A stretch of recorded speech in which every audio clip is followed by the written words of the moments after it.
This is my first time back in front of the camera since getting my hair reshaped.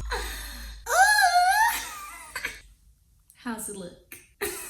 Recently went to the stylist and got my hair shaped.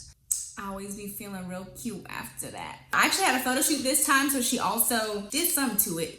I don't think it's a dye. It's something that's temporary, that cancels out the ashy tones in my hair, because my hair is an ashy black color. So it probably looks extra luscious today.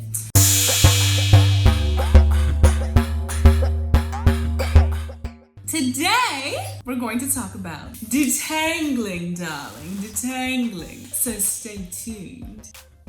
Okay, what does it mean to detangle your hair? This may seem really simple, but I'm gonna explain it anyways. When we're detangling our hair, we are not just taking out the tangles that are in our hair, from when our hair is curled up on itself. We are also removing shed hairs, which honestly might be one of the most important parts of detangling. So depending upon what style you had last, how long you left it in, how long your last wash day has been, that's gonna determine how easy or how difficult your detangling process is. So we shed 50 to 100 hairs a day. So if ever you're like, oh my gosh, my hair is shedding more than normal, think about how long it's been since your last wash day and if you waited longer than you usually do. Because if you did, then you're gonna be shedding more, because there's gonna be more shed hairs in your hair than there usually is. And the thing about curly hair is when our hair sheds, it just stays there.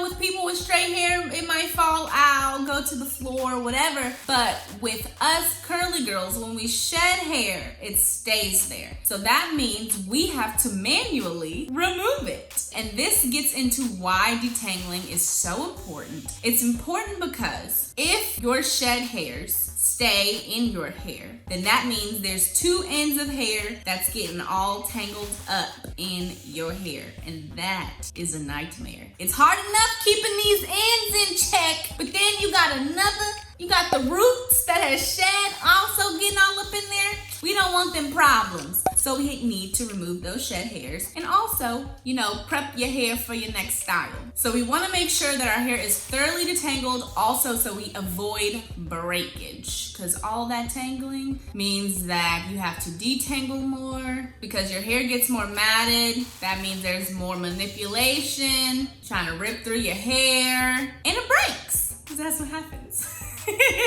So, outside of the removing shed hairs portion, we also want to make sure that our hair is, you guessed it, detangled. Our hair is free of tangles. Now here's the thing, your hair is never going to be 100% free of tangles. That's just the nature of natural hair. There's always going to be some form of tangles in there, and that is okay.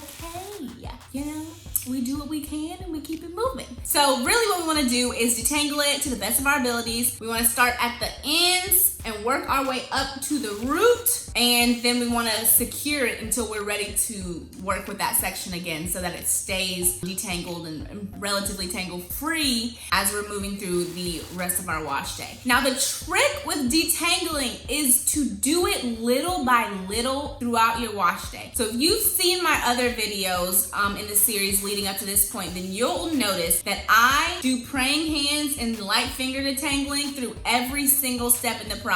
From the very beginning, when I am saturating my hair with water, all the way through shampooing and conditioning, I do praying hands method as I am putting product and doing things with my hair in the first part of my wash day. So by the time I get to my detangling step, I've already gotten out a lot of those shed hairs. And I've already elongated my hair a lot so that it's not so scrunched up on itself and so curly that I can't do anything with it. Well, not even that I can't do anything with it, but that it's really difficult to detangle when it gets to the detangling portion. So when I then do get to the detangling portion, it's pretty easy. And I've already kind of finger detangled on the front end. So I use a tool, I use a detangling brush to detangle my hair, just because, finger detangling, is it better for your hair? Is it less manipulation? I would say yes. So if you got some extra time, I think finger detangling is great. I personally use a detangling tool because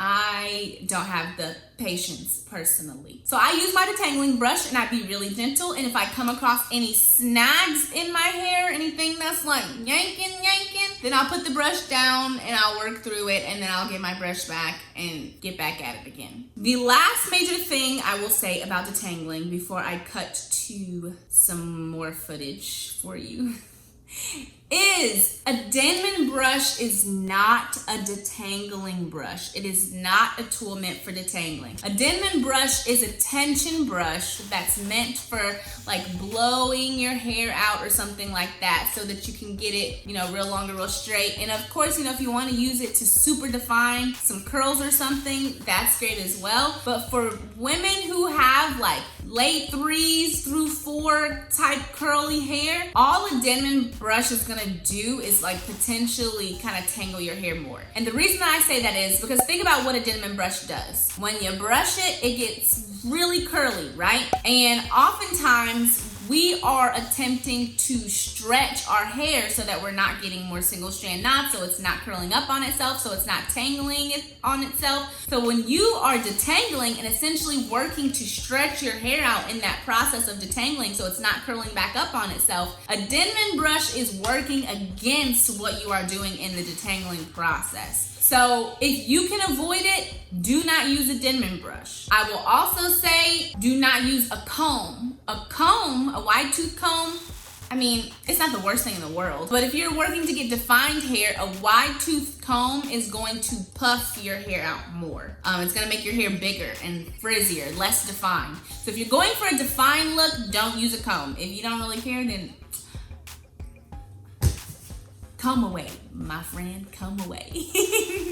But that's all I have for you today. If you have any questions, comment them down below. I post new videos every Monday, Thursday, and Saturday, so the next one will be out soon. Keep your eye out. If you like this video, if you like other videos in the series, please share this with someone that you care about, that you think would really enjoy this information. Of course, like, comment, subscribe if you want to see more, and I will see you soon.